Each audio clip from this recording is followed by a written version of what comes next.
Hello, beautiful, beautiful Earth Angels. Welcome back to a daily dose of love. We're going to be getting a divinated message for you, a synchronistic, confirmative message for you from your higher self and your spirit guides. If you're new here, hello, and if not, you probably know already, I do like to divinate books a lot, and I actually got one of my last readings on my other channel inspired me to, or it made me stumble across this, so I got this book.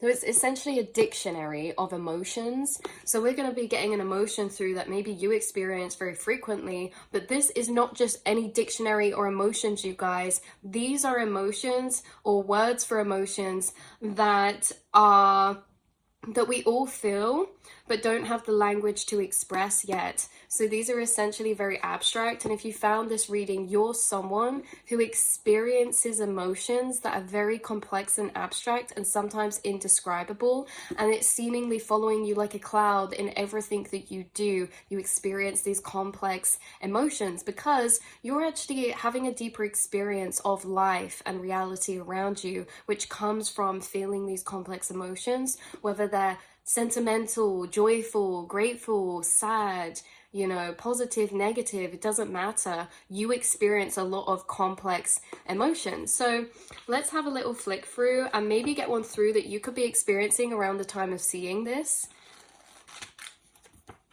Okay, we have momophobia. The fear of speaking off the cuff or from the heart, the terror of saying the wrong thing and having to watch someone's smile fade as they realize you're not who you thought you were. This is, oh my god, you guys, sorry, that really took me out of nowhere. This book, by the way, is called The Dictionary of Obscure Sorrows. They're not all like sorrowful bad ones, but this is very interesting, and we're not going to brush it off. We're going to take this as very synchronistic and really channel into this, okay? So let's really unpack this emotion that we're experiencing here on this channel. The fear of speaking off the cuff or from the heart. This isn't saying that you guys have, you guys are very expressionative, if that's even a word. You're very expressive and you are very authentic in a way that you express your authentic truths. That's not what this is saying. It's not that you always have a fear of speaking from your heart. It's that sometimes their heart feels things that is uncomfortable to speak, especially as an empath, because sometimes the heart is tapping into things, experiencing or feeling things that, can be received by other people in different ways. And maybe your heart's experiencing something towards a situation or person that you feel like maybe they would be offended, or maybe you're worried to say the wrong thing. You don't want to offend anyone. It's not that you don't want to offend anyone, it's that maybe you feel like sometimes you're really seeing things. Guys, this is a very specific energy. Sometimes you're really seeing the people around you and you're seeing them out of a space of love. But sometimes love can bring, the deepest or sometimes the harshest truths. And maybe there's some people around you or a specific person, and it's kind of like you have news to break to them, or there's certain ways you see them or a situation, or how they've treated you in a situation that maybe if you portrayed across to them, it would hurt them, because maybe from a higher self level already that they're unaware of maybe their actions or their processing or something. You know what I mean? Like, this is kind of bringing that energy through where it's like we don't want to watch someone become hurt by our words, but we also hold a lot of truths that are very, very illuminating, accountable, and from a higher perspective. And when truths are from a higher perspective, sometimes it allows it, it echoes, or it pushes us to be self-accountable or self-honest. The thing is why I feel like you get this for other people as well is because you're very accountable and self-honest with yourself. You guys are dedicated to growth. You are dedicated to staying into connection with yourself and your emotions. And in that way, like, you are on all spectrums reflective with yourself, whether that means, taking self-accountability, reflecting on things, you know, is that the best way I could have handled that situation? But you're also, you know, very loving and very supportive and encouraging of yourself. But this is an ability not everyone actually has, you guys, or that maybe you're experiencing or seeing around you, is that there's certain people who maybe you're around or that you have a specific situation with. Even if you're not around, this could be a specific person you have a situation with where it's like, well, actually, the thing at the end of this that's really getting me is when it says you watch someone smile, they've realized you're not who you thought you were. You're not who they thought you were. This is kind of interesting because it's like you actually think and have very different perspectives to the people around you. Like, that's a way that you could feel. Maybe you don't meet many people that do have the same perspectives as you, and maybe because of this, a lot of the time through particular people or situations or interactions or even with groups of people, maybe it's hard to speak your truth sometimes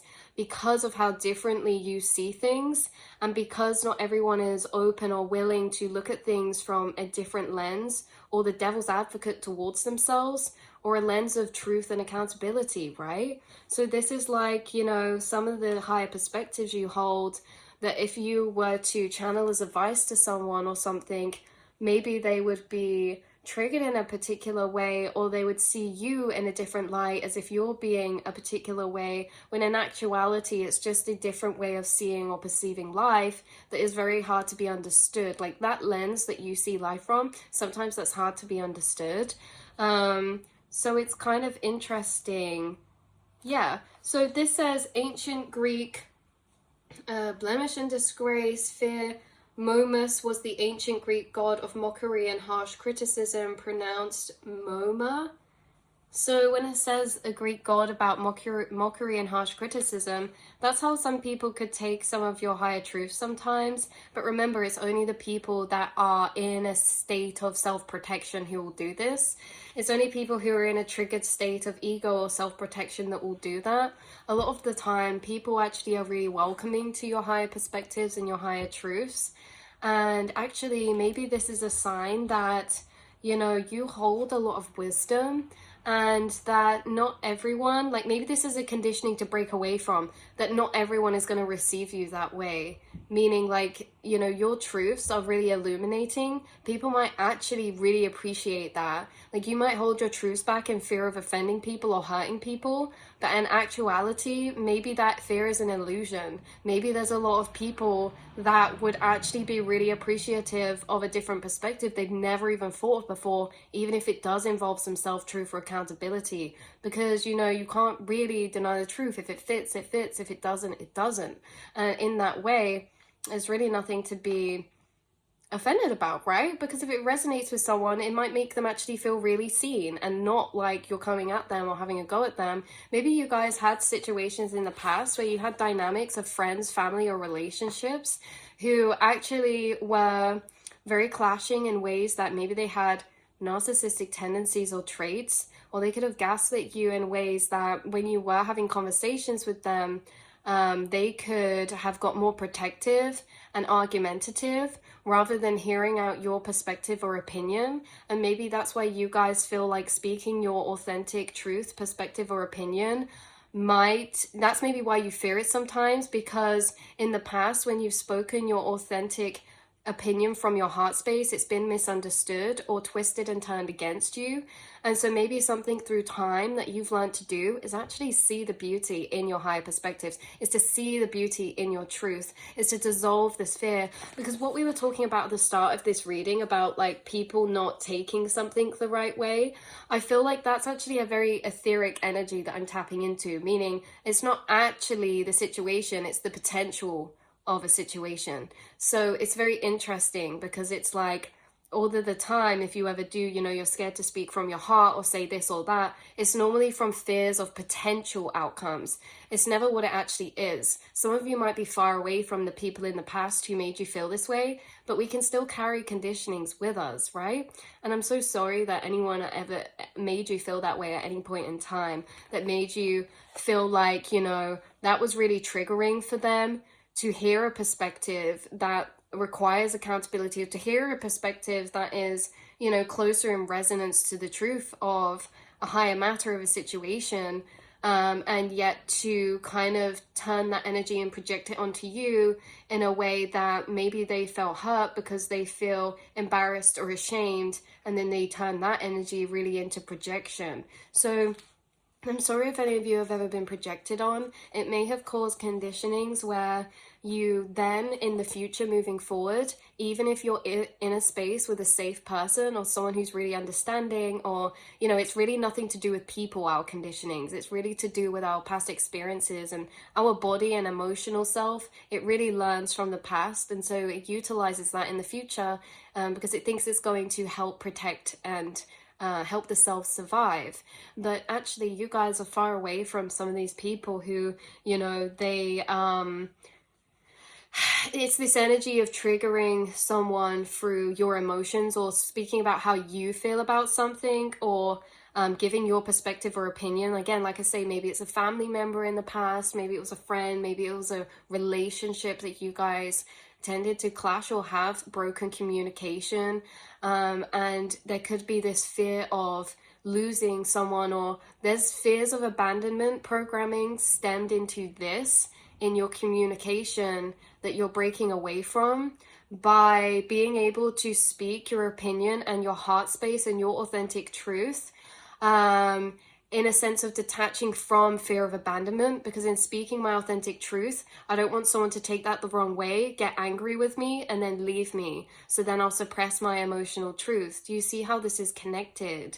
So in this way, you've actually been healing programmings of fears of abandonment from past situations of people who will project onto you out of their survival wounded animal mode self, right? So you've been able to step back into your authenticity. You've been able to maybe honor more of your own emotional truths, because again, we don't always choose these. We can't help how we feel, or the complexes we're going through, or the perspectives sometimes we have. It's our job to share them so that we can bounce with other people to help understand ourselves, as well as them helping to understand, as well as using that for them to help them understand themselves too, right? It's not always about our perspective or truth that we're kind of offering to someone, or the advice. Sometimes we need to speak it because we can bounce with people and learn through one another more about each other, separate or disregarding that.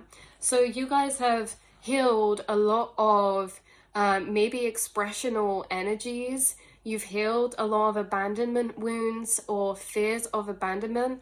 Again, because you only had these fears of abandonment because you were put in positions in the past to be, that made you feel abandoned or misunderstood in times that your soul was actually asking for understanding or communication or connection or healing, right? And that's okay. That's really okay. We all have conditionings here. We're all healing something. None of us are fully healed. That's an illusion. And that's a toxic illusion, because you're perfect just the way that you are. And it's actually so nice through life to get to be able to learn things about ourselves that bring us in closer connection to ourselves. And it doesn't always have to be positive. It's not always negative. It just is what it is. And to be able to see yourself in this light where, okay, we have had heavy conditionings and programming through situations that maybe, you know, were very belittling or made us feel scared or put into that survival mode.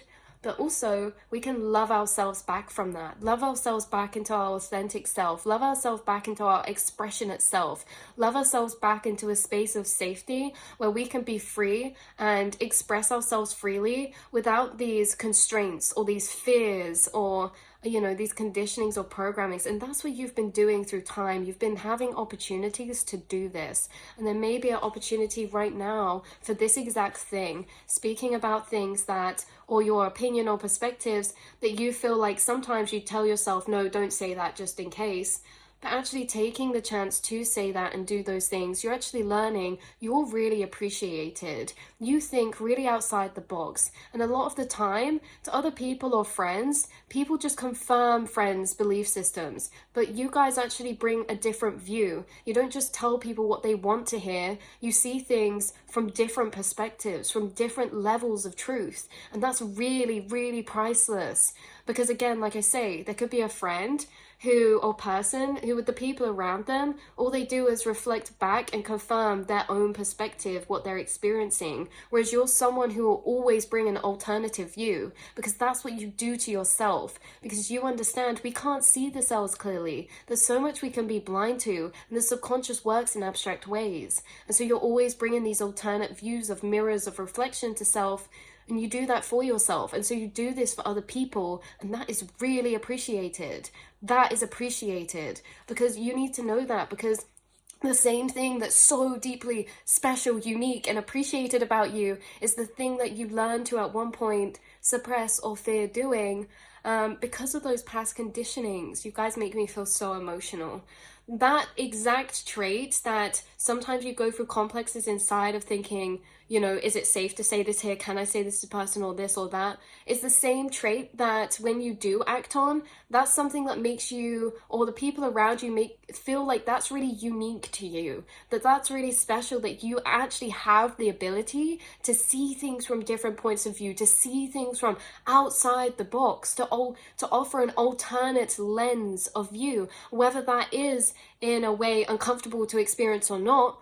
It's beautiful, because if something's uncomfortable to experience and you're bringing maybe perspectives or opinions that are uncomfortable sometimes, it means you're actually helping people to grow, and you do that, and you've done that for yourself as well. So I love you guys so much. I honestly think you're beautiful, and it's really cool that you're turning the exact points of wounding or shame into seeing them for what they are. Those exact points are also your authentic powers and gifts. And so that's really, really special. I love you guys so much, and I will see and speak to you all in the next reading, beautiful souls. Mwah.